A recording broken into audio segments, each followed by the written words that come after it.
The autumn rain fell in sheets against the towering windows of Thornhaven Manor, casting rippling shadows across the gleaming marble floors. Lady Vivian Marlowe pressed herself against the panelled wall of the corridor, her heart hammering beneath her emerald silk gown as she listened for footsteps. "Lady Vivian, I know you are nearby. Please, grant me but a moment of your precious time. Lord Edmund St."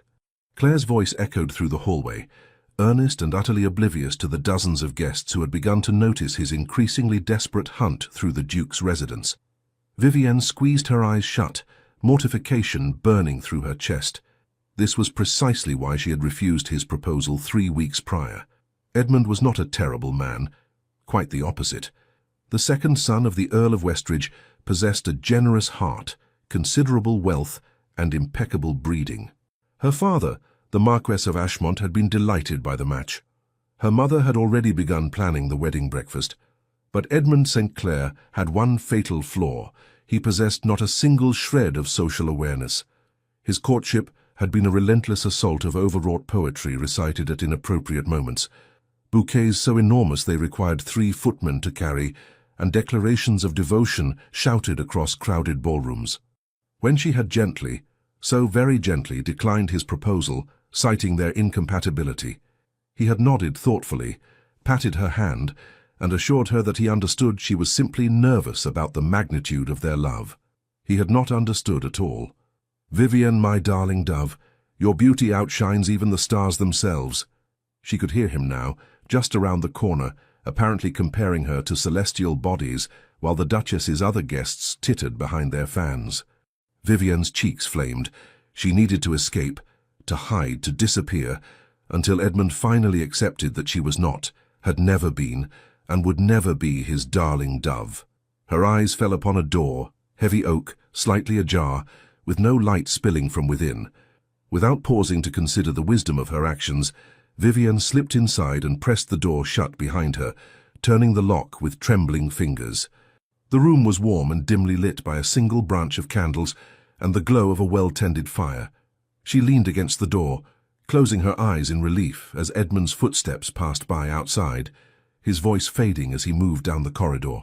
"Thank heavens," she whispered. "I beg your pardon." Vivian's eyes flew open. The bedchamber, for that was clearly what she had stumbled into, was far from empty.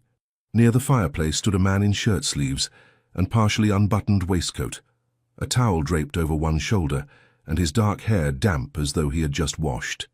He held a crystal tumbler of what appeared to be brandy, and his expression registered surprise, amusement, and something that might have been fascination. He was possibly the most handsome man Vivienne had ever seen. Tall and broad-shouldered, with features that seemed carved from granite, strong jaw, high cheekbones, and eyes so intensely blue they reminded her of the deepest parts of the ocean. Those eyes were currently fixed on her, with an intensity that made her breath catch. Vivian's voice came out as a squeak. She cleared her throat. "I am terribly sorry. I thought this room was empty." The man's lips curved into a slow smile that did alarming things to her pulse. "Clearly. I shall leave immediately, of course. Please forgive my intrusion. Lady Vivian, where have you hidden yourself, my ethereal enchantress?" Edmund's voice, now much closer, made Vivian freeze. The man in shirt-sleeves raised one dark eyebrow. "Might that be Lord Edmund St. Clair?" he asked, his tone rich with barely suppressed laughter. Vivian felt her mortification reach new heights. "You know him. We were at Cambridge together. Decent fellow, absolutely hopeless with women." He set down his brandy glass and crossed his arms, studying her with open curiosity. "I take it you are the object of his current devotion." "I am the unwilling recipient of his attentions," Vivian corrected, lifting her chin despite her embarrassment. "I refused his proposal 3 weeks ago, but he appears to believe that my refusal was merely feminine modesty, requiring persistent persuasion." The stranger threw back his head and laughed, a genuine delighted sound that seemed to fill the room. "That sounds precisely like Edmund. He once courted the daughter of a French comte for 6 months after she became engaged to another man, convinced that she was simply testing his dedication." Despite her predicament, Vivienne felt her lips twitch. What happened? She married the other fellow, moved to Paris, and had 3 children before Edmund finally accepted that she was, in fact, no longer available. He shook his head, still smiling. He means well, but subtlety has never been his strong suit. Vivian, are you perhaps exploring the portrait gallery? How thoughtful of you to admire my ancestors. Edmund's voice was now directly outside the door. Vivian's eyes widened in panic. If Edmund found her alone in a gentleman's bedchamber, the scandal would be catastrophic. Her reputation would be destroyed. And worse, far worse, her father would insist she marry Edmund immediately to salvage what remained of her honor. Please, she whispered, meeting the stranger's gaze with desperate appeal. I know I have no right to ask, but... He held up one hand, his expression shifting from amusement to something more calculating. The window curtains, he murmured, gesturing toward the heavy velvet drapes that flanked the rain-streaked windows. Quickly now. Vivienne didn't hesitate. She darted across the room, her silk skirts whispering against the Turkish carpet, and slipped behind the curtains just as a knock sounded at the door. One moment, the stranger called out, his voice carrying the bored authority of someone accustomed to being obeyed. She heard the rustle of fabric and imagined him shrugging into his coat, making himself more presentable. The lock clicked. The door opened. Edmund? The stranger said, his tone warm but firm. What brings you prowling about the private family wing? Alaric, I did not realize you had arrived. Edmund's enthusiasm was audible even through the heavy curtain. I thought you were still in Scotland. Alaric. The name struck Vivian like lightning. Alaric Kingsley, Duke of Thornhaven. She was hiding in the Duke of Thornhaven's private bedchamber, behind his curtains, while he entertained visitors in his shirt-sleeves. This was so much worse than she had imagined. I returned late this afternoon, the Duke replied smoothly. The grouse hunting proved less entertaining than anticipated, but you have not answered my question. What are you doing in the family wing? The reception rooms are on the lower floor. I am searching for Lady Vivian Marlowe, Edmund announced with the confidence of someone who saw nothing inappropriate in his behavior. Have you perhaps seen her? Golden hair like spun sunshine, eyes the color of morning glories, a voice like... I have not, the Duke interrupted, as I have only just finished washing after my journey. Edmund, perhaps the lady does not wish to be found? Nonsense, she is merely shy. Once she understands the depth of my affection, she will surely reconsider her hasty refusal. Vivienne pressed her hand over her mouth to stifle a groan. Behind the curtain, she was invisible, but could hear every mortifying word. Edmund. The Duke's voice had taken on a note of patient exasperation. As your friend, I must tell you, if a lady refuses your proposal, continuing to pursue her is not romantic. It is uncomfortable. But you do not understand the situation. I understand perfectly well. I also understand that my mother's guests are likely wondering why one of them is racing through the corridors bellowing poetry. Perhaps you should return to the drawing room before someone assumes the house is on fire. There was a long pause. Vivian held her breath. I suppose you may be correct, Edmund finally conceded. But if you should see Lady Vivian, will you tell her that I await her in the music room? I have composed a sonnet in her honor. How thoughtful, the Duke said dryly. I shall be certain to convey your message should I encounter the lady. Now, if you will excuse me, I must finish dressing for dinner. More footsteps, the door closing, the lock clicking once more. Vivienne waited, hardly daring to breathe, until she heard the Duke's voice, warm with amusement. You may emerge from your hiding place, Lady Vivian. The coast is, as they say, clear. She stepped out from behind the curtain, her face burning. I cannot possibly express how mortified. Please do not. The Duke, Alaric, held up one hand, his blue eyes dancing with mirth. This is the most entertaining homecoming I have had in years. Edmund hunting you through my mother's house like an over-eager hound while you hide in my bedchamber. It is the stuff of theatrical farce. Despite her embarrassment, Vivian felt a laugh bubble up in her throat. It is ridiculous, is it not? Completely absurd. He crossed to the sideboard and poured a second glass of brandy, offering it to her. When she hesitated, he smiled. I promise I am quite safe, despite Edmund's apparent belief that all gentlemen are prone to compose terrible poetry and pursue unwilling ladies. Consider it medicinal. You look as though you could use it. Vivienne accepted the glass, taking a small sip. The brandy burned pleasantly down her throat, warming her from within. You are very kind, Your Grace. Alaric, please, we are co-conspirators now, after all. He settled into a leather chair near the fire, gesturing for her to take the opposite seat. Tell me, how long has Edmund been conducting this campaign? 3 weeks. Vivian sank gratefully into the offered chair, her legs suddenly weak with relief. 3 weeks of flowers, poems, serenades beneath my window, and increasingly dramatic declarations in public spaces. My father thinks I am being foolish to refuse such an advantageous match. My mother has begun hinting that my standards are too high. And what do you think? The question surprised her. Most men of her acquaintance never asked what she thought, only what she felt, as though women were incapable of rational consideration.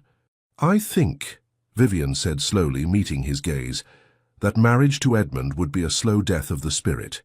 He is not cruel or unkind, but he sees me as a prize to be won, a perfect object to be placed upon a pedestal and admired. He has no interest in who I actually am, my thoughts, my opinions, my preferences.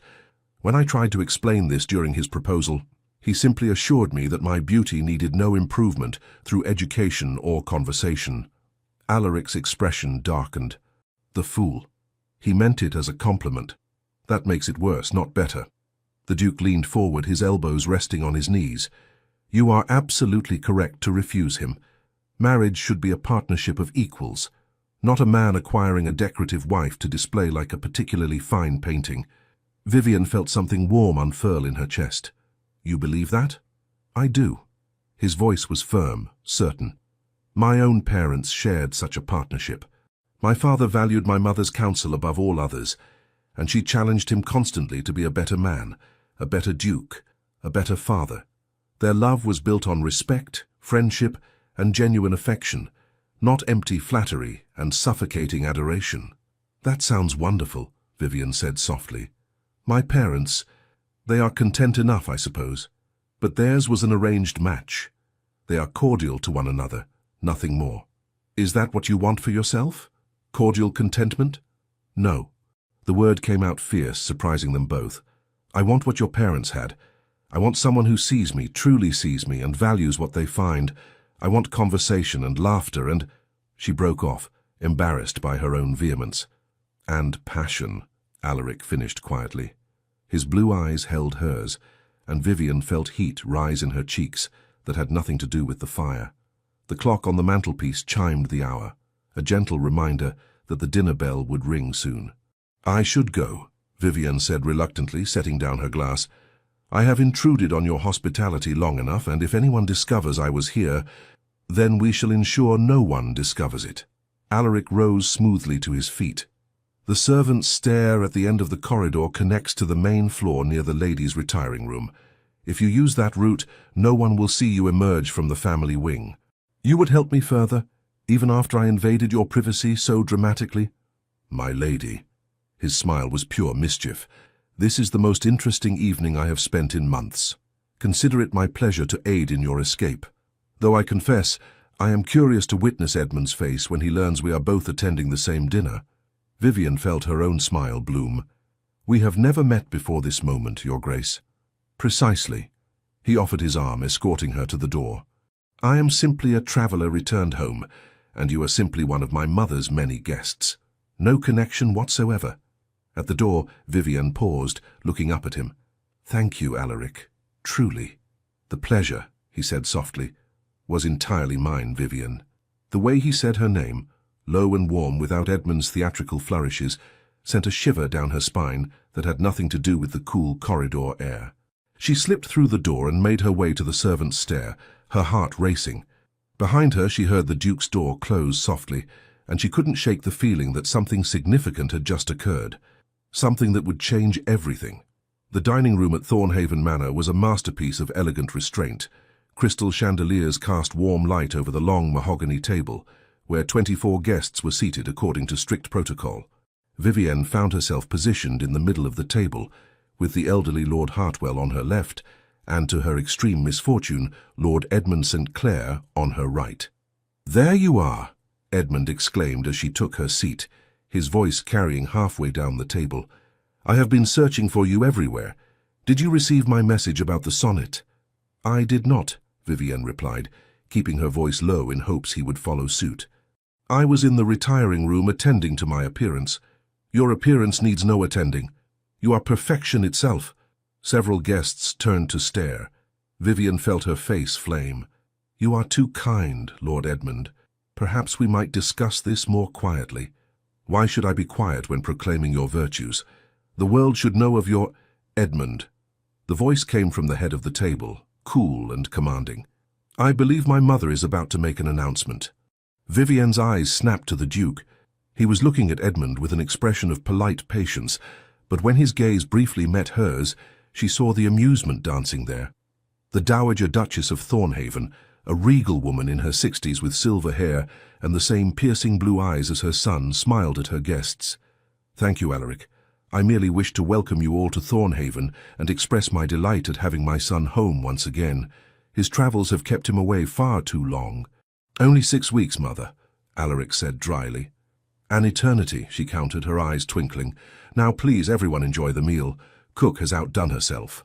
As the first course was served, a delicate consommé, Edmund immediately leaned toward Vivienne. As I was saying before we were interrupted, I have composed... Lord Edmund, interjected Lady Hartwell from across the table. I understand you recently purchased a new hunter. Is he performing well? Edmund, momentarily distracted by the question, launched into an enthusiastic description of his horse's virtues. Vivian shot Lady Hartwell a grateful glance, which the older woman returned with a subtle wink. The meal progressed through multiple courses, each more elaborate than the last. Vivian found herself hyper-aware of the Duke's presence at the head of the table. Several times she glanced in his direction, only to find him already looking at her. Each time their eyes met, she felt that same strange flutter in her chest. Lady Vivian, the Dowager Duchess called down the table, my son tells me you have recently returned from visiting your aunt in Bath. How did you find the city? It was a perfectly innocuous question, but Vivian's mind went blank. The Duke had been asking his mother about her? When? Why? That is... Bath was lovely, Your Grace. The architecture is quite remarkable. And the society? Did you attend many assemblies? A few, though I confess I found the constant social whirl somewhat exhausting. A woman of sense, the Dowager Duchess approved. Too many young ladies today believe that happiness can only be found in an endless succession of balls and parties. I have always maintained that true contentment requires substance, good conversation, intellectual pursuits, meaningful connections. I agree wholeheartedly, Vivian said, warming to the subject. Though I admit I do enjoy dancing when the company is pleasant and the conversation stimulating. Dancing! Edmund seized upon the word like a drowning man grabbing a rope. Vivian, you must save me the first waltz at the ball tomorrow night. I have been practicing especially for... Edmund, Alaric interrupted smoothly. Mother has not yet confirmed there will be dancing tomorrow evening. The Dowager Duchess raised one elegant eyebrow at her son. Have I not? How remiss of me.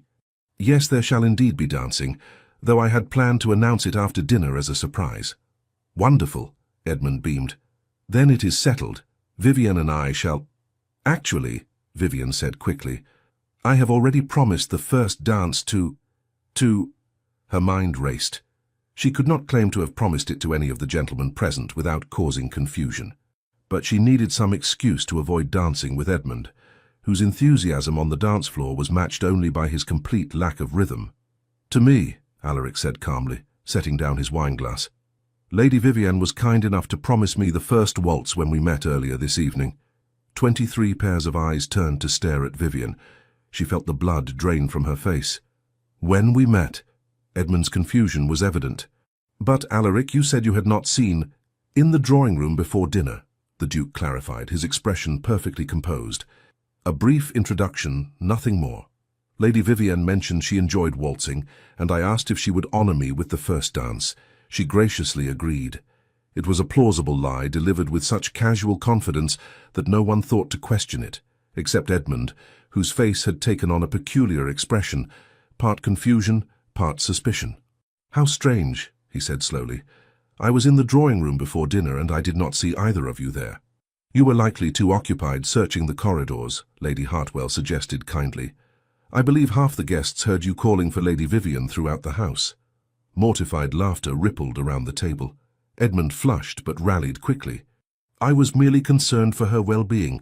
When a lady disappears, a gentleman must—" "Edmund," Alaric said, his voice gentle but firm, "I believe Lady Vivian is quite capable of managing her own well-being without requiring a search party." Their eyes met across the table, Alaric steady and slightly challenging, Edmund's confused and hurt. Vivian felt a twinge of sympathy for Edmund, despite everything. He truly did not understand why his behavior was inappropriate. "I appreciate your concern, Lord Edmund," she said carefully. "But His Grace is correct. I was never in any danger. I simply needed a moment of quiet before dinner." "Quiet? But why would you need—" "Because," the Dowager Duchess said crisply, "young ladies are not required to be constantly available for conversation, Lord Edmund. We all require moments of solitude now and then." The rebuke was delivered with aristocratic finality. Edmund subsided into silence, though he continued to dart confused glances between Vivian and Alaric throughout the remainder of the meal. When the ladies withdrew to allow the gentlemen their port, Vivian found herself cornered by the Dowager Duchess near the drawing-room fire.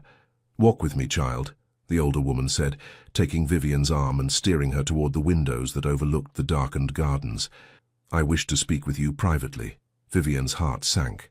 Had the Duchess somehow discovered her earlier intrusion into Alaric's room? "I hope I have not offended your Grace. If my acceptance of the Duke's invitation to dance was presumptuous—" "Nonsense," the Duchess interrupted briskly. "I am not concerned about a dance. I am concerned about Lord Edmund's pursuit of you, which has apparently grown quite determined." Vivian blinked in surprise. "You noticed?" "My dear girl, the entire county has noticed. The man proclaimed his devotion to you during Sunday service last week, causing poor Reverend Blackburn to lose his place in the sermon." The Duchess's lips twitched with suppressed amusement. "Your discomfort this evening was painfully obvious, and I wish to assure you that you are welcome to remain at Thornhaven for as long as you like. If Lord Edmund's attentions become too tiresome, simply say the word, and I shall have my son deal with him." "That is extraordinarily kind, but I could not possibly impose—" "It is not an imposition," the Duchess said firmly. "I invited you here because your mother is an old friend, but also because I have heard excellent things about your character from multiple sources. You are intelligent, well-read, and possessed of both wit and compassion. In short, you are precisely the sort of young woman I wish to know better." Warmth spread through Vivian's chest. "Thank you, Your Grace. I am honored." "Good." The Duchess patted her arm. "Now I also wish to mention that my son is not in the habit of inviting young ladies to dance at a moment's notice. In fact, Alaric generally avoids dancing whenever possible, claiming it is an inefficient method of conversation. That he specifically requested the first waltz with you is noteworthy." Vivian's cheeks heated. "I believe he was simply being kind, offering me an escape from Lord Edmund's enthusiasm." "Perhaps." The Duchess's blue eyes, so like her son's, studied Vivian with disconcerting intensity. "Or perhaps he found something in you that caught his interest. My son is many things, but he is not charitable without reason." Before Vivian could formulate a response, the gentlemen rejoined them, bringing with them the scent of tobacco and port. Alaric made his way directly to his mother's side, bending to kiss her cheek. "Interrogating my dance partner, Mother?" he asked, his tone light but his gaze sharp. "Simply getting to know her better, darling. Lady Vivian and I were discussing literature. Did you know she has read Mr. Wordsworth's latest collection?" "I did not, though I am not surprised. Lady Vivian strikes me as a woman of considerable intellectual depth." He said it so casually, without a trace of Edmund's effusive flattery, yet Vivian felt the compliment more keenly than any of Edmund's elaborate declarations. "You are too kind, Your Grace," she murmured. "Not at all. I simply speak the truth." Their eyes held for a moment too long. The Dowager Duchess cleared her throat delicately. "Alaric, dear, would you be so good as to fetch me some tea? I find myself quite parched." "Of course." He bowed slightly and moved toward the tea service, leaving Vivian alone with his mother once more. "Noteworthy indeed," the Duchess murmured, watching her sons retreating back with an expression of satisfaction. "Very noteworthy indeed." The rest of the evening passed in a pleasant blur of conversation and music. Several guests performed at the pianoforte, including Edmund, who sang a ballad of his own composition that was mercifully short, if painfully earnest. Vivian found herself drawn into conversation with Lady Hartwell and her daughter, Miss Caroline Hartwell, who proved to be delightful company. Caroline was near Vivian's own age, with warm brown eyes and an infectious laugh. "I must confess," Caroline whispered as Edmund launched into another performance, "I have been watching the Duke watch you all evening. He has barely taken his eyes from you." "Nonsense," Vivian protested, even as her heart skipped. "He is simply being polite." "Vivian, I have known Alaric Kingsley since we were children. That man is never simply polite. He is either genuinely interested or completely indifferent, and there is no mistaking which category you fall into." Before Vivian could respond, the Dowager Duchess announced that it was growing late and suggested the guests retire for the evening. There were murmurs of agreement, and people began to make their way toward the stairs. Edmund materialized at Vivian's elbow. "Might I escort you to your chamber, my lady? The corridors can be confusing at night." "That will not be necessary, Lord Edmund," Alaric said, appearing on Vivian's other side. "I am certain Lady Vivian is perfectly capable of finding her way, and propriety suggests that you should not be escorting young ladies to their bedchambers in any case." Edmund's face flushed. "I did not mean to suggest, that is, I would never—" "Of course not," Alaric said smoothly. "I am certain your intentions are entirely honorable. Nevertheless, I believe the ladies are quite capable of managing on their own. Come, let me show you that new brandy I acquired in Scotland. I value your opinion on such matters." It was neatly done, removing Edmund from the situation while simultaneously soothing his wounded pride by implying his expertise was valued. Vivian watched as Alaric deftly guided Edmund toward his study, glancing back once to meet her eyes. The look he gave her was brief but unmistakable, a shared moment of understanding, of conspiracy, of something deeper that made her breath catch. Caroline linked her arm through Vivian's. "Oh yes," she said dryly. "Simply polite. Nothing more." Vivian smiled despite herself and allowed Caroline to lead her upstairs, her mind full of blue eyes and quiet competence and the strange, thrilling feeling that her life had just shifted onto an entirely new course. The following evening, Thornhaven Manor blazed with light. Every window glowed with candles, and the sound of the small orchestra tuning their instruments drifted through the open doors of the ballroom. Vivian stood before her mirror, allowing her lady's maid to make final adjustments to her gown.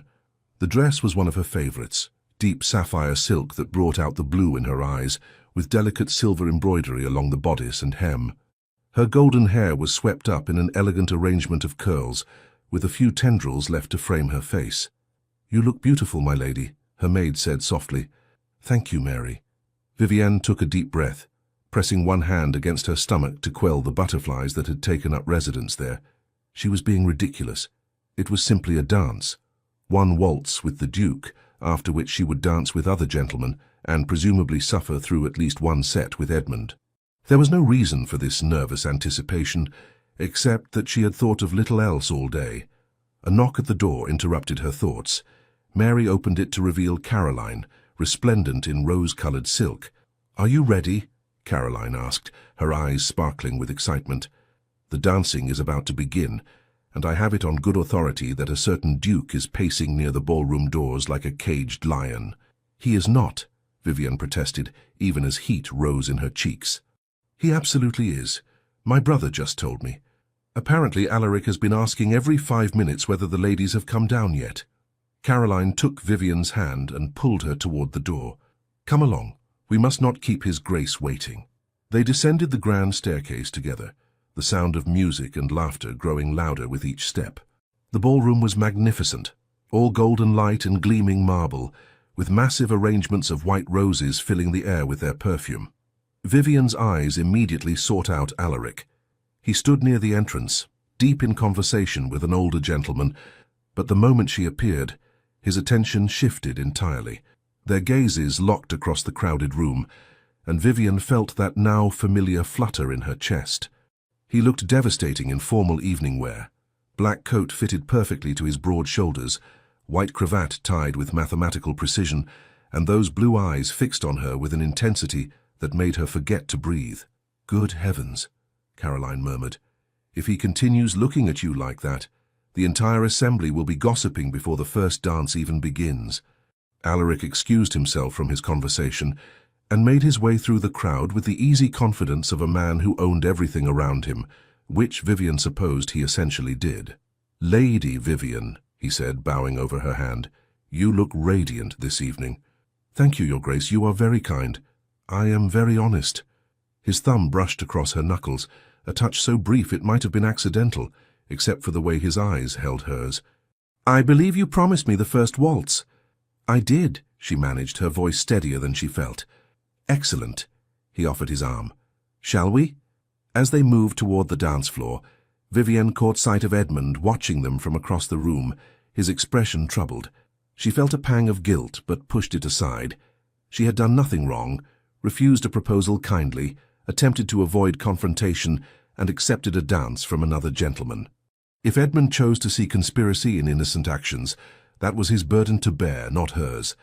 The orchestra struck up the opening notes of a waltz. Alaric's hand settled at her waist, warm and solid through the silk of her gown, while his other hand clasped hers. For a moment they simply stood there, and Vivian was acutely aware of how close they were, closer than propriety typically allowed outside of dancing. Then they began to move. Alaric was an exceptional dancer, strong and confident, guiding her through the steps with effortless grace. Vivian had waltzed many times before, but never had it felt like this, like floating, like flying, like the entire world had narrowed to just the two of them. "You dance beautifully," Alaric said quietly, his voice pitched for her ears alone. "As do you. I confess I am surprised. Your mother mentioned you typically avoid dancing." "I do. I find most social dancing tedious, too much effort expended on maintaining conversation while trying not to tread on one's partner's toes." His lips curved into a slight smile. "But this is different." "How so?"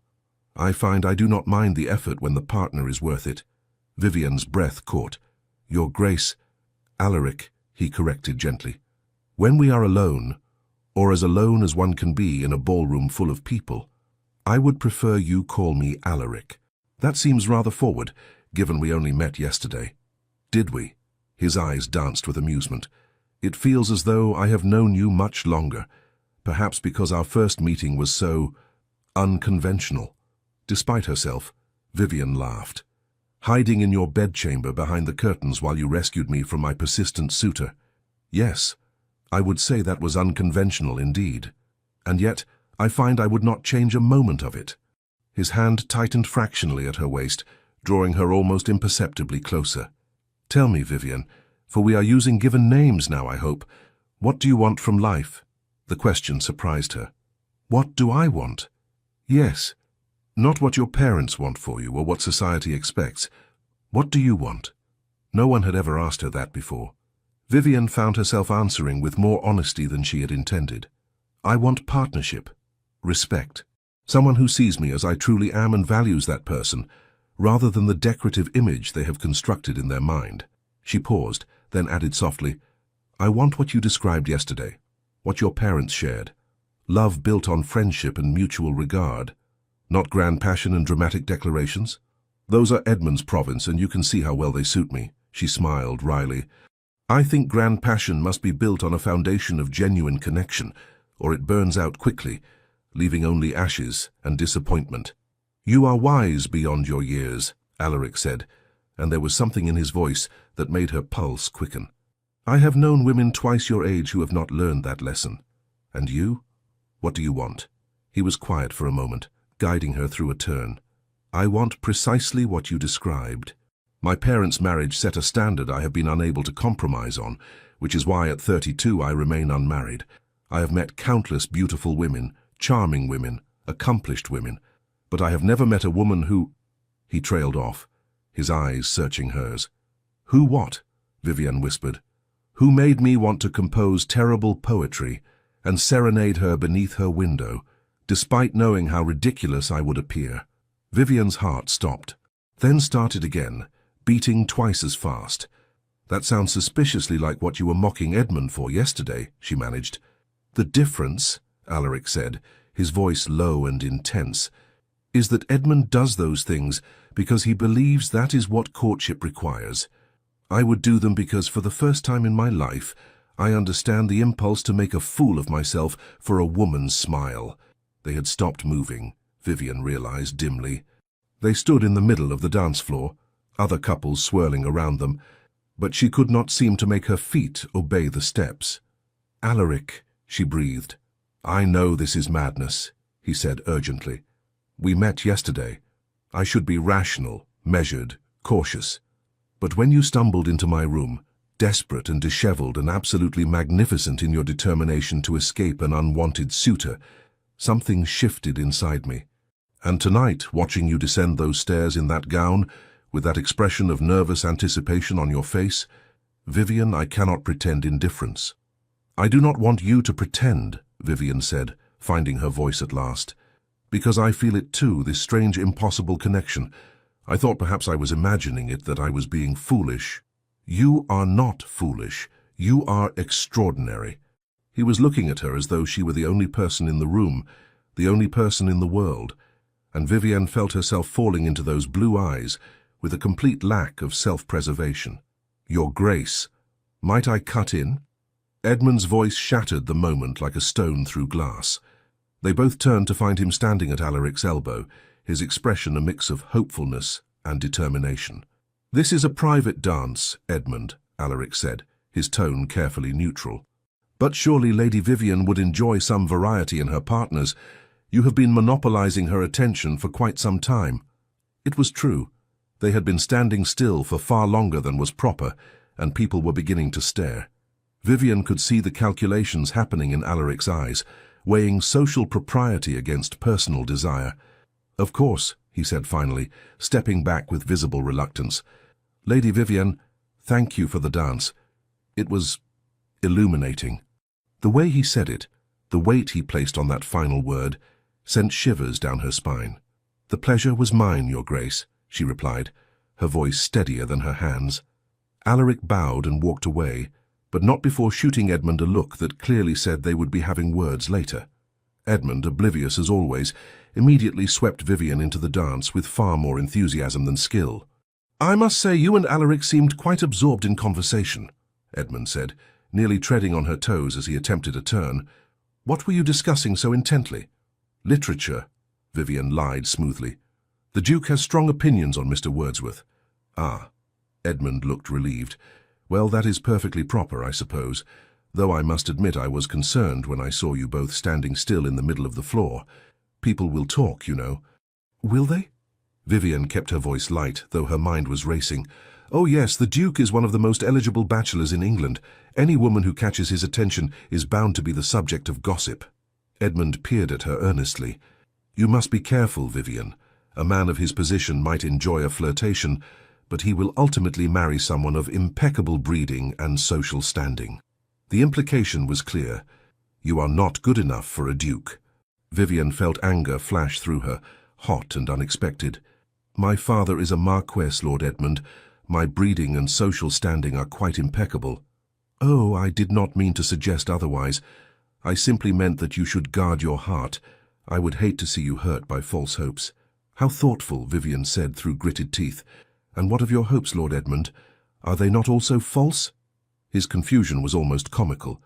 "My hopes? You continue to pursue me despite my clear refusal of your proposal. Is that not also a false hope? But that is different. My love is true and constant. I know that eventually you will see—" "Edmund."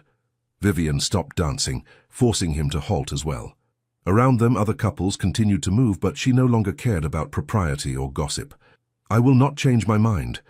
I am sorry if that causes you pain, but you must accept it. We would not suit. We do not suit. Please, for both our sakes, let this pursuit end." His face crumpled like a child denied a promised treat. "But I love you." "You love an idea of me," Vivian said, gentler now. "You love my appearance, perhaps, or the notion of having me as your wife. But you do not know me, Edmund. You have never once asked what I think, what I dream about, what I fear. You compose sonnets about my beauty, but have no interest in my thoughts." "That is not true. I value your thoughts greatly." "Then tell me, what is my favorite book? What subject do I most enjoy discussing? What makes me laugh?" When he simply stared at her, speechless, she sighed. "You cannot answer because you have never asked. And that, Edmund, is why we would never be happy together. She left him standing there in the middle of the dance floor and made her way to the terrace doors, desperate for fresh air and a moment alone. The cool night air was a relief after the stuffy ballroom, and she leaned against the stone balustrade, closing her eyes. That was bravely done. Vivienne's eyes flew open. Alaric stood in the shadows near the door, his expression unreadable. "How long have you been there?" "Long enough to hear you reduce poor Edmund to stunned silence." He moved closer, the moonlight casting his features in silver and shadow. "I believe that is the kindest rejection I have ever witnessed. It was long overdue. I should have been more direct from the beginning. Perhaps."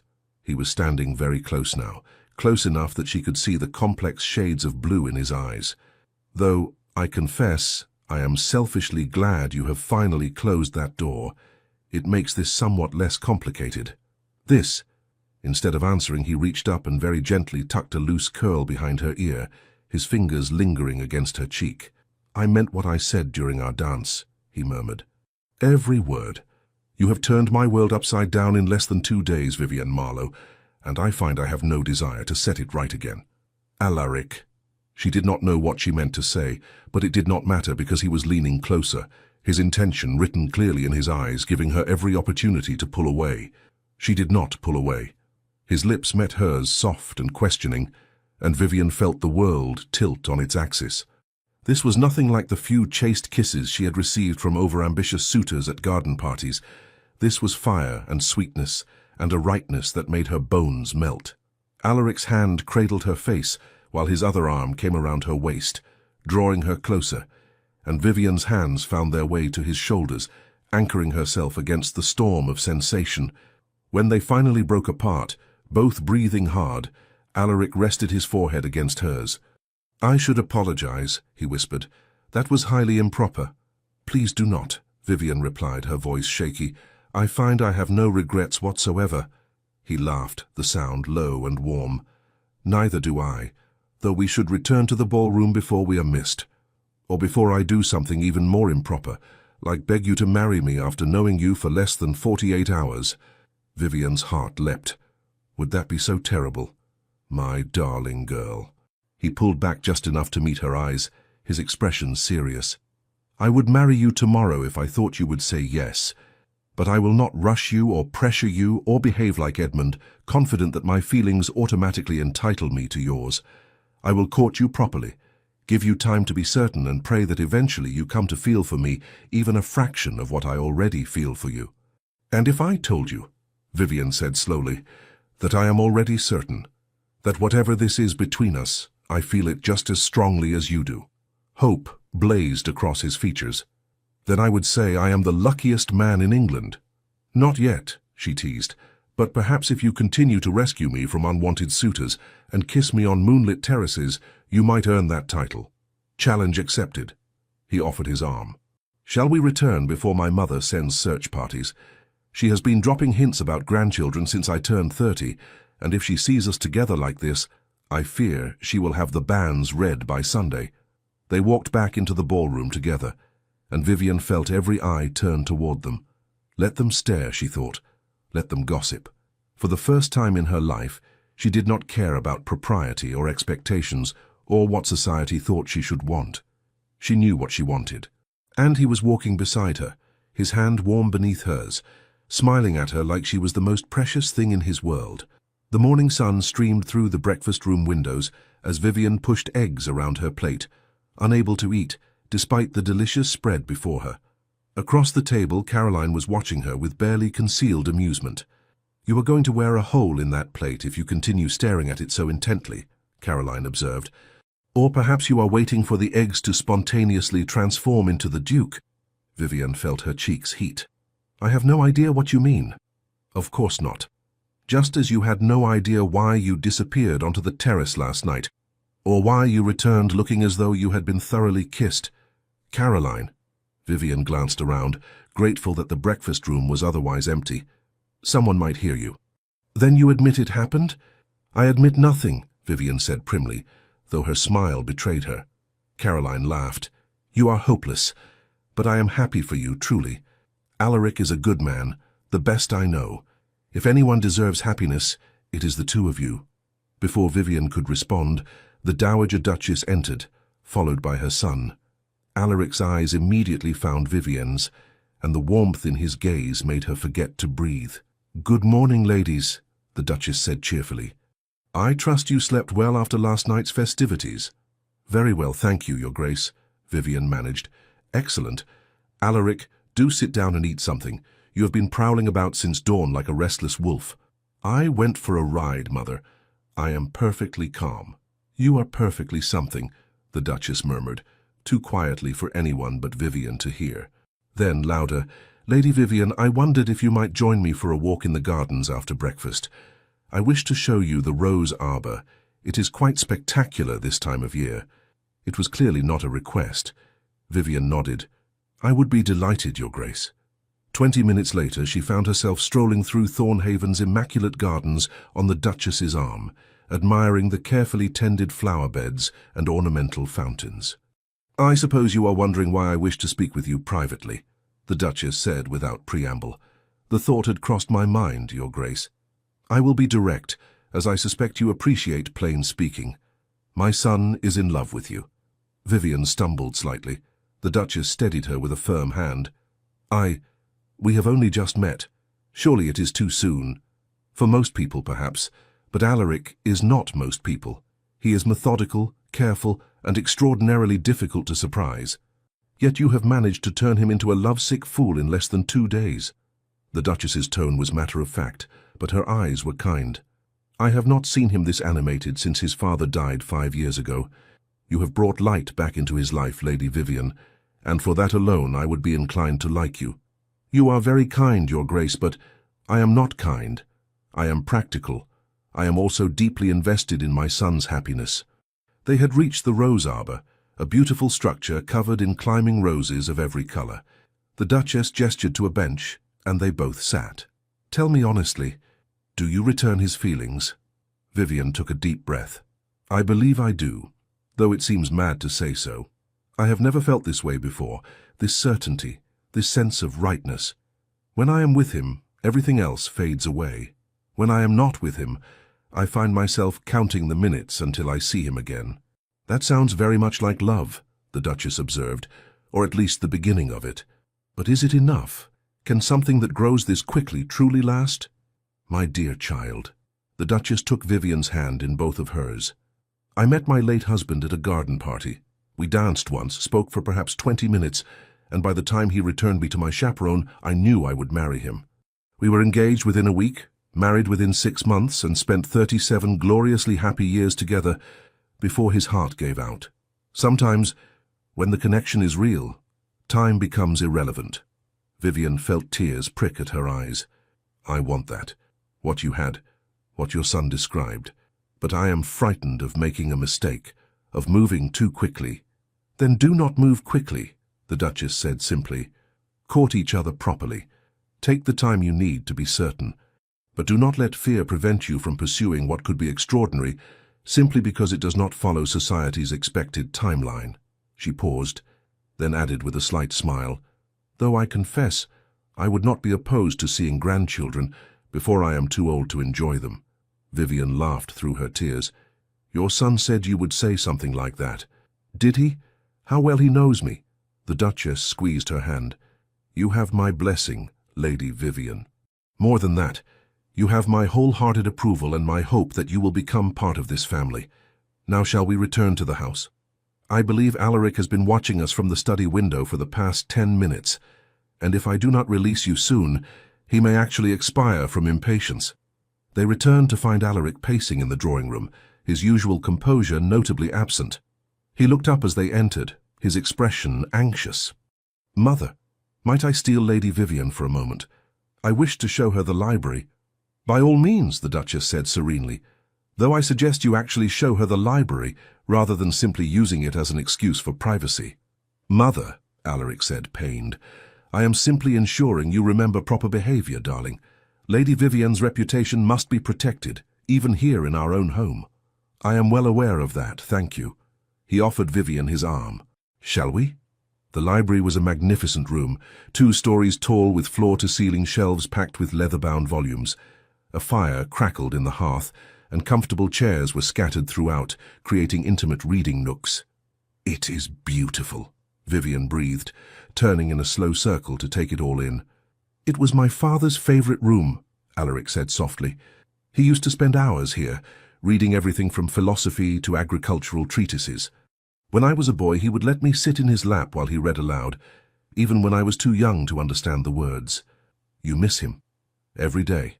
He moved to stand beside her at one of the tall windows overlooking the grounds. "He was the standard by which I have measured myself, and found myself lacking more often than not." "I doubt that very much," Vivian said firmly. "From what I have seen, you are a man of integrity, kindness, and quiet strength. I am certain your father would be immensely proud." Alaric turned to face her fully, taking both her hands in his. "Vivian, I know this is happening very quickly. I know we should take our time, follow propriety, conduct a proper courtship over the course of months or even years. But I must tell you, I have never been more certain of anything in my life than I am of this. Of us." "Neither have I," she admitted, "though it terrifies me." "We can take as much time as you need," he assured her. "I will not pressure you or rush you, but I needed you to know you are not alone in this feeling. Whatever this is that has grown between us, I am feeling it just as intensely as you are." Vivienne stepped closer, closing the distance between them. "What if we did not wait? What if we trusted this feeling, this certainty?" His eyes darkened. "What are you saying?" "I am saying that I do not want a lengthy courtship filled with chaperoned visits and stilted conversation. I want you, Alaric. I want a partnership like your parents had, respect, friendship, passion. I want to wake up each morning knowing that I chose the right person and that he chose me in return." She took a shaky breath. "I am saying that if you were to ask me to marry you, I would say yes." For a moment he simply stared at her, then slowly he sank to one knee, never breaking eye contact. "Vivian Marlowe," he said, his voice rough with emotion, "would you do me the extraordinary honor of becoming my wife? I promise to value your thoughts, respect your opinions, make you laugh every day, and love you with everything I am for as long as I live." Tears spilled down Vivienne's cheeks. "Yes, yes, 1,000 times yes." He surged to his feet and pulled her into his arms, kissing her with a passion that left them both breathless. When they finally broke apart, both laughing and crying, Vivian realized they were no longer alone. The Dowager Duchess stood in the doorway, her hand pressed to her chest, tears streaming down her face. Behind her, Caroline was grinning broadly. "I heard shouting," the Duchess said, her voice thick with emotion. "I thought perhaps something was wrong, but I see I was quite mistaken." "Mother," Alaric said, keeping one arm firmly around Vivienne's waist, "we are engaged." "I gathered as much from the kissing," the Duchess replied dryly, though her smile was radiant. "Caroline, fetch my husband's ring from my chambers and send word to the Marquis of Ashmont. He will want to know his daughter is marrying a duke." "Immediately, Your Grace." Caroline practically ran from the room. The Duchess crossed to them and pulled them both into a fierce embrace. "Welcome to the family, my dear girl. You have made an old woman very happy indeed." The next 3 months passed in a whirlwind of wedding preparations, formal announcements and social obligations. Vivian's parents, initially shocked by the speed of the engagement, were ultimately delighted by the advantageous match. Her mother spent weeks planning the wedding breakfast, while her father gruffly expressed his approval of Alaric's character and prospects. Edmund, upon hearing the news, had retreated to his family's estate in the country. He sent a brief note congratulating them both and wishing them every happiness, a gesture that Vivian appreciated more than she could say. She hoped he would eventually find someone who could return his affections, someone who valued his earnest devotion. The wedding itself was held at Thornhaven's private chapel, a small but beautiful ceremony attended by close family and friends. Vivian wore her mother's wedding dress, altered to fit her smaller frame, and carried white roses from the Duchess's garden. When she walked down the aisle on her father's arm, Alaric's expression made her heart skip. He looked at her as though she were the answer to every prayer he had ever uttered, and when they exchanged vows, his voice shook with emotion. "I, Alaric Edward Kingsley, take thee, Vivian Catherine Marlowe, to be my wedded wife, to have and to hold from this day forward, for better, for worse, for richer, for poorer, in sickness and in health, to love and to cherish, till death us do part. I, Vivian Catherine Marlowe, take thee, Alaric Edward Kingsley, to be my wedded husband, to have and to hold from this day forward, for better, for worse, for richer, for poorer, in sickness and in health, to love and to cherish, till death us do part. When the vicar pronounced them husband and wife, Alaric kissed her with such tenderness that several guests were seen wiping away tears. The wedding breakfast was a joyous affair, filled with laughter, music, and heartfelt toasts. The Dowager Duchess, her eyes bright with happy tears, stood and raised her glass. To my son and his bride, may your love be as strong and enduring as the one I shared with my late husband. May you find in each other friendship, passion, and partnership. And may you fill this house with laughter, love, and, in due time, the sound of children's feet racing through the corridors. To Alaric and Vivian, the guests chorused, raising their glasses. Later that evening, as they prepared to retire to the private wing of Thornhaven Manor, Alaric pulled Vivian into his arms. "Happy, Duchess?" he murmured against her hair. "Deliriously so," she replied, pressing her face against his chest. "Though I confess I still cannot quite believe this is real, that I stumbled into your bedchamber fleeing from Edmund, and less than 4 months later, I am your wife. Believe it," he said firmly, tilting her chin up to meet his gaze. "You are mine, Vivian, my wife, my Duchess, my dearest friend, and I am yours completely and irrevocably. I love you," she whispered, "and I love you, now and always." He kissed her then, deep and slow and full of promise, and Vivian felt her soul settle into a contentment she had never known before. This was home. This was where she belonged. 3 years later, Vivian stood at the nursery window, watching the rain patter against the glass. Behind her, she could hear the contented sounds of her son playing with wooden blocks, while his nurse kept watchful eyes on him. Thomas Alaric Kingsley, heir to the Thornhaven dukedom, was just over 2 years old and already showing signs of his father's strong will and his mother's curiosity. He had his father's dark hair and his mother's golden eyes, a combination that the Dowager Duchess claimed was absolutely perfect. "There you are."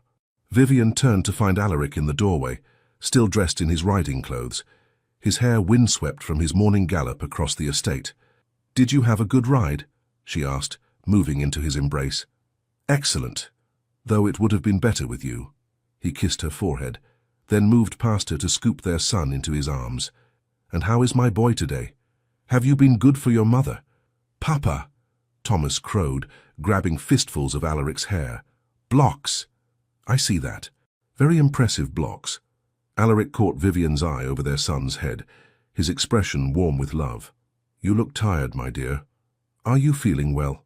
"Perfectly well," Vivian assured him. "Simply a bit overwhelmed by your mother's latest plans for Thomas's birthday celebration. She wishes to invite half the county." "That sounds like Mother." He set Thomas down, and the boy immediately returned to his blocks. "We can tell her to scale back if you prefer a quieter affair." "No, let her have her fun. She adores any excuse to fill the house with people." Vivian took his hand, guiding it to rest on her still flat stomach. "Besides, by the time of the celebration, we shall have other news to share." Alaric's eyes widened. "Vivian, are you saying—" "I am with child again," she confirmed, her smile radiant. "The physician confirmed it this morning. We shall have another little one by spring." The joy on his face was everything she could have hoped for. He pulled her into his arms, holding her as though she were made of spun glass. "You have given me everything," he whispered, "more than I ever dreamed possible." "We have given each other everything," she corrected. "A partnership, a family, a love that grows stronger each day. We built this together, Alaric." "That we did." He pulled back just enough to kiss her, tender and sweet. "I love you, Vivian Kingsley, more than words can express. And I love you, now and always." From his spot on the floor, Thomas looked up at his parents and clapped his hands together. "Mama, Papa, love!" They both laughed, and Vivian felt her heart swell with such profound happiness that it was almost painful. This was her life now, not the constrained existence she had once imagined, trapped in a marriage to a man who saw her as a prize rather than a person. Instead, she had found a partner who valued her mind as much as her beauty, who made her laugh every day, who supported her dreams and shared his own. She had found her perfect match in the most unexpected way, by running into a bedchamber, fleeing an unwanted suitor, only to discover the man who would become her everything waiting on the other side. As Alaric lifted their son onto his shoulders and made him giggle with delight, the Dowager Duchess appeared in the doorway, her expression knowing. "I thought I heard laughter," she said, her eyes taking in the scene with obvious satisfaction.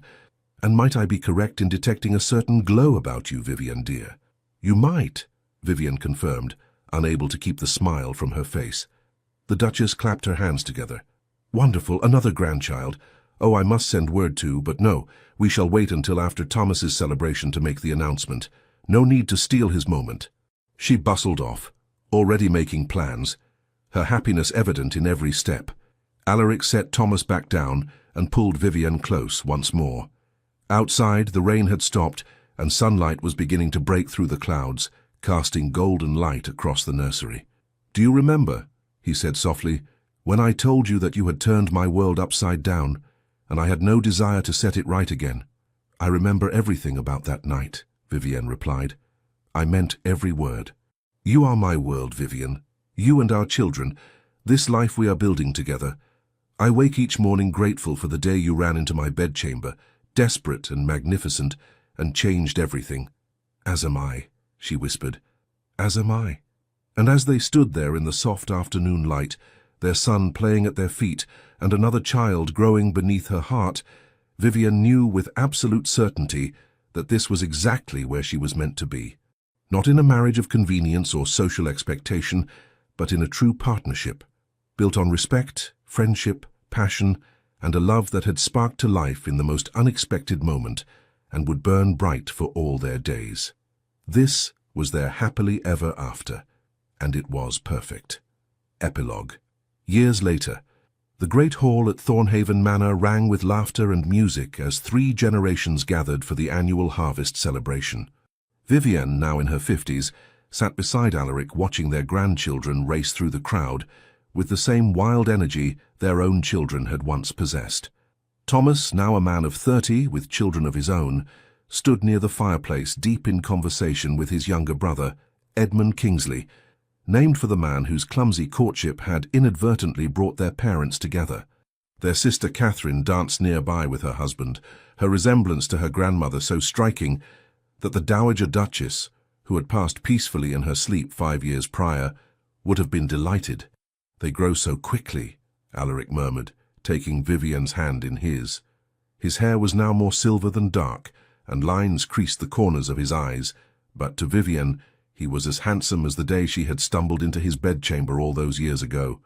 "They do," she agreed.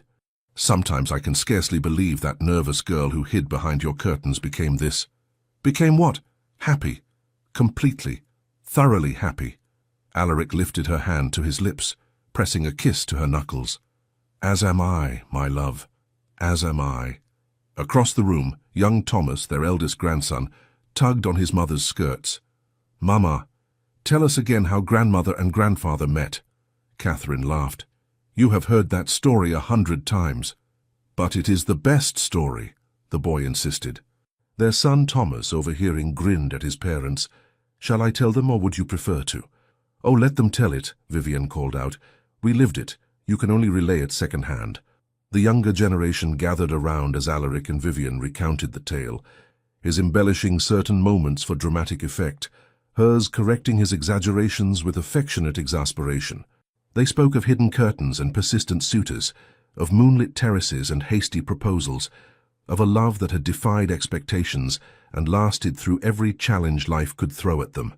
When they finished, their granddaughter, a serious child of 8 with Vivian's golden eyes, tilted her head thoughtfully. "So Lord Edmund was not truly terrible?" she asked. "No, sweetheart," Vivian said gently. "He was simply young and foolish, as we all were once. He meant well even if his methods were misguided." "And he did eventually marry," Alaric added. "A lovely woman who appreciated his earnest nature and matched his enthusiasm. They had 7 children, last I heard, and he never once composed poetry about any of them." The adults laughed while the children giggled, not entirely understanding but caught up in the joy of the moment. As the evening wore on and the younger generation drifted back to their celebrations, Vivian and Alaric found themselves alone on the same terrace, where he had first kissed her decades ago. "Do you ever wonder," Vivian asked, "what our lives would have been like if I had not run into your room that night? If I had chosen a different door, or if Edmund had given up his pursuit, or if you had not been so kind?" "Never," Alaric said firmly, "because I believe we would have found our way to each other somehow. Perhaps not that night, perhaps not in such a dramatic fashion, but eventually. Some connections are simply inevitable. You think we were fated to meet? I think," he said carefully, "that you were worth waiting for, worth searching for, worth every moment of uncertainty and hope. And I think that when two people are truly meant to be together, the universe has a way of arranging things." Vivian leaned into his embrace, breathing in the familiar scent of him, sandalwood and horse and home. "I love you," she whispered. "After all these years, through all our joys and sorrows, I love you more now than I did on our wedding day." "And I you," he replied, his voice thick with emotion. "You are my greatest adventure, Vivian Kingsley. My dearest friend, my fiercest supporter, the love of my life." Inside, someone struck up a waltz, the same melody they had danced to on that fateful night so many years ago. Alaric offered his hand with a courtly bow. "May I have this dance, Duchess?" "Now and always, my love," she replied, taking his hand. "Now and always." And as they waltzed beneath the stars, surrounded by the sounds of their family's laughter and the warm glow of Thornhaven's lights, Vivian knew that every choice she had made, every moment of fear overcome, every risk taken, had been worth it. She had found not just love, but partnership, not just passion, but friendship, not just a husband, but her perfect match in every way. And that, she thought as Alaric spun her through the final turn and pulled her close, was the greatest blessing of all. The end. Thank you for staying with us until the end of this beautiful journey. We hope this story touched your heart as deeply as it touched ours. Please subscribe to our channel, like the video, leave a heartfelt comment, and share it with someone who loves powerful romance stories. Your support, truly from the bottom of our hearts, motivates our team to keep bringing you new tales of love, redemption, courage, and the healing power of second chances. Don't forget, at the end of the video, another suggested story will appear. Click it and be surprised by more emotional, unforgettable romances just like this one. Thank you for being here, the Legends of the Fall team.